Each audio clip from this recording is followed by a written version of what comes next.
தனக்காரகன் சொல்லக்கூடிய காரக அதிபதி 11ஆம் இடத்துல லாபஸ்தானத்துல 2, 11ஆம் இடங்கள் வலுத்து நல்லா இருக்குது.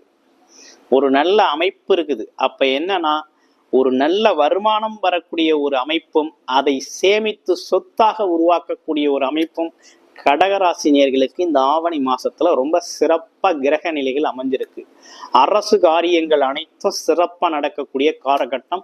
அரசாங்க வருமானம் வரணும், அரசு சார்ந்த வருமானம் வரணும் அப்படிங்கிறது சில பேரோட ஜாதகத்துல சூரியன் நல்லா இருக்கிறாரு அப்படின்னா இந்த காலகட்டத்துல அரசு வேலை கிடைக்கும், அரசு வருமானம் அதிகரிக்கும். அப்படின்னா என்னன்னா ப்ரமோஷன் கிடைக்கும், அடுத்த லெவலுக்கு போறது அப்படிங்கிற ஒரு அமைப்புகள் உண்டு அப்படிங்கிற விஷயம்லாம் நல்லா இருக்கு. அப்ப போட்டித் தேர்வுகள்ல மாணவர்கள் இளைஞர்கள் ஜெயிக்கக்கூடிய ஒரு மாற்றம், நல்ல மார்க் எடுத்து அரசு அங்கீகாரத்துல உட்காரக்கூடிய